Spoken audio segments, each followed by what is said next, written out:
Today I want to just do a little bit of recap about last weekend's adventure. I don't know if you had a chance to see it or not, but old Fumblemitz and I hit the river in the dark and rolled up on a log and flipped our boat over and didn't get to hunt at all. So if you haven't had a chance to see that video yet, I will leave a card that you can click on so you can go check that out. But before we talk about that, I did want to mention the second live Q&A that's going to be happening over on Patreon on November 7th. I don't know if you've gone over there yet and see what we have to offer, but there will be a link in the description below to Patreon. The live Q&A is a great chance just to ask questions and talk with waterfowlers, and it's a great time. Also, I've got a couple videos over there that haven't been posted on YouTube, and I've been doing a little bit of blogging after hunts. So go over to Patreon and check it out. So let's go ahead and get to the discussion of the disaster.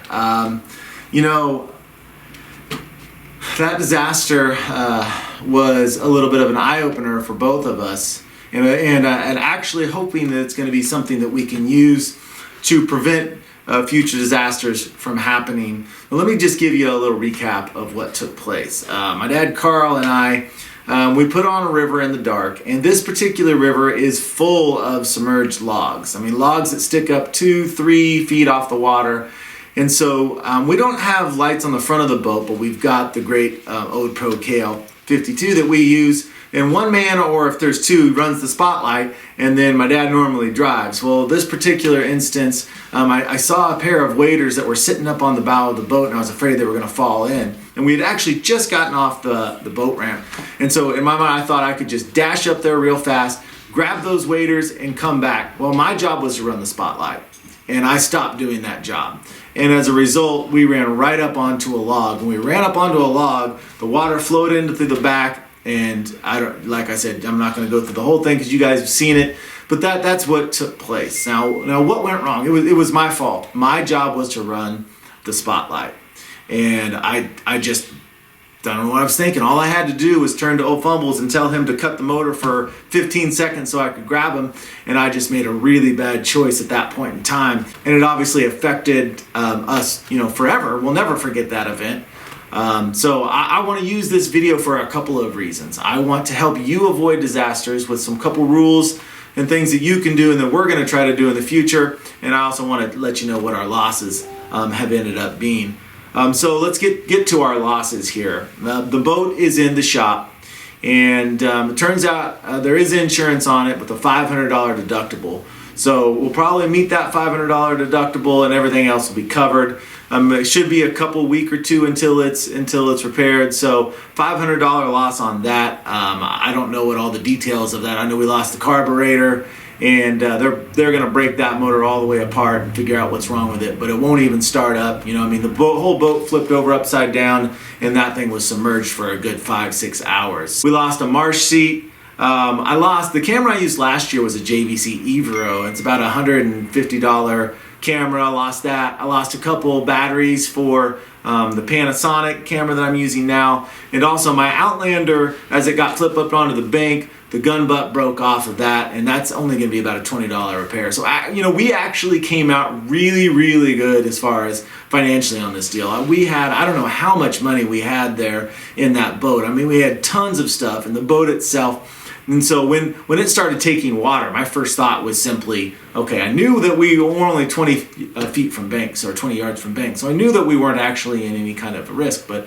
the first thing I was thinking is, how can we make sure to save all the most valuable equipment that we have, and before it completely flips and they're on the bottom of the river. So I feel pretty good about how we handled it in the moment, and we really came out of it with not very much losses. It was just kind of a wake-up call as to out duck hunting. I mean, at any moment in time, something can happen to put you in danger, especially when the elements are really, really harsh. Now, one of the main things we got lucky about is it has been so warm. It was actually about 65, 70 degrees that night. Had that been on a 20 degree, 30 degree, 35 degree day, it would have been a much, much more difficult situation that we would have handled differently. We also got really lucky in that it happened right by the boat ramp. where the hind could get his truck right back in there. I'm very lucky. I had no idea what we would have done if we had been a mile down the river and there was no way that a truck could have got to us. So we got very, very lucky considering what actually took place. So like I said, we've been really kind of bummed out about this. It kind of shook us a little bit, and to reality of the fact is that people do die duck hunting.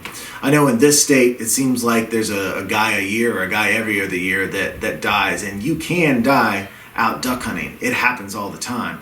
And this was a situation that kind of put that right in our faces. And so we talked about what can we do to prevent this? Because, I'm going to go on hundreds of more duck hunts in my life. And one second stupid decision, I'm putting my life at jeopardy. So what can we do to minimize those? So I think that one way that we're going to try to make sure that we minimize our risks is we've come up with about 3 or 4 things that we're going to habitually do that can help us not get into this kind of situation again.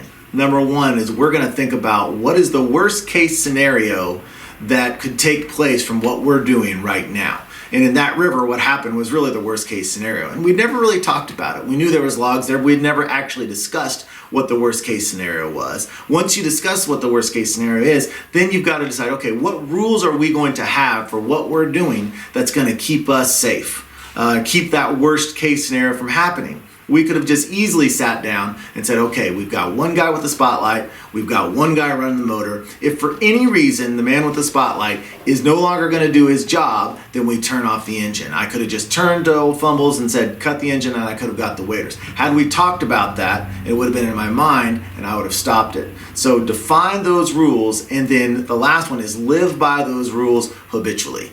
Don't break whatever rules that you've got. I think that that's a very simple way that you guys can prevent things from happening, and we can prevent things from happening similar to last weekend. So if we just do that, worst case scenario, what is it? What rules are we going to use to prevent them?